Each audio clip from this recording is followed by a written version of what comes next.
വി.ടി. സതീശൻ സർക്കാരിന്റെ 100 ദിവസത്തെ പ്രവർത്തനങ്ങളെ വിമർശനാത്മകമായി വിലയിരുത്തി ബി.ജെ.പി. നിയമസഭാ കക്ഷി നേതാവ് ബി ഗോപകുമാർ. തെരഞ്ഞെടുപ്പിന് മുമ്പും ശേഷവും അവസരത്തിലും അനവസരത്തിലും വിസ്മയം വരുമെന്ന് മുഖ്യമന്ത്രി പറയുന്നതല്ലാതെ വന്നിട്ടില്ല.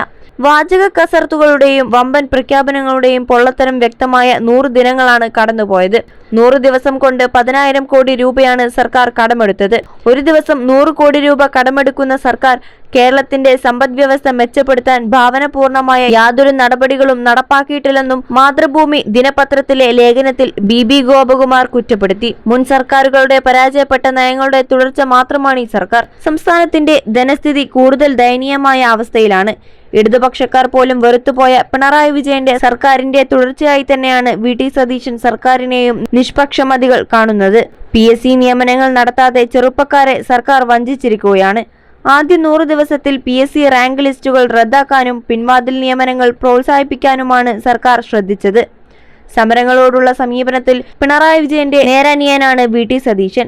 പിണറായി ചിരിക്കാതെ ചെയ്തിരുന്ന നിഷേധ സമീപനം സതീശൻ ചിരിച്ചുകൊണ്ട് ചെയ്യുന്നു. അത്രയും വ്യത്യാസമേ ഉള്ളൂ. വിലക്കയറ്റം നിയന്ത്രിക്കുന്നതിൽ പൂർണ്ണ പരാജയമാണ് സർക്കാർ. വിഹിതം അടച്ചിട്ടും പ്രവാസി പെൻഷനും ക്ഷേമനിധി പെൻഷനും നൽകിയിട്ടില്ല. ഇവരുടെ മറ്റ് ആനുകൂല്യങ്ങളും സർക്കാർ നൽകുന്നില്ല. 21 ലക്ഷത്തോളം സന്തുഷ്ടരായ ഉപഭോക്താക്കളും 2 ലക്ഷത്തോളം തിമിര ശസ്ത്രക്രിയകളും പൂർത്തിയാക്കിയ മലബാറിലെ ഏക കണ്ണാശുപത്രി Al Salama eye hospital, hospital road, Perinthalmanna.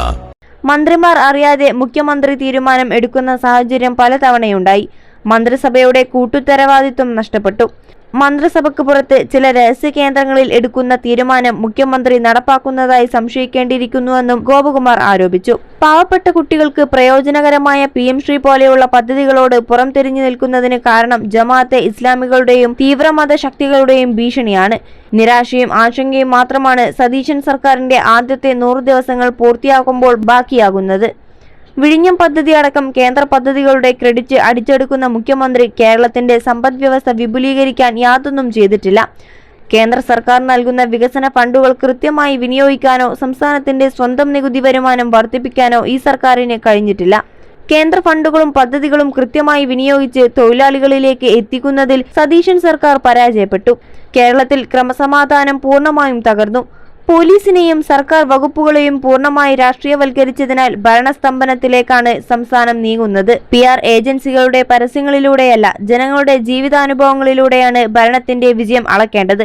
പരാജയപ്പെട്ട ഈ 100 ദിവസത്തെ ഭരണം കേരളത്തെ കൂടുതൽ ഇരുട്ടിലേക്ക് നയിക്കുമെന്ന കാര്യത്തിൽ സംശയമില്ല, ബി ഗോപകുമാർ വിലയിരുത്തുന്നു.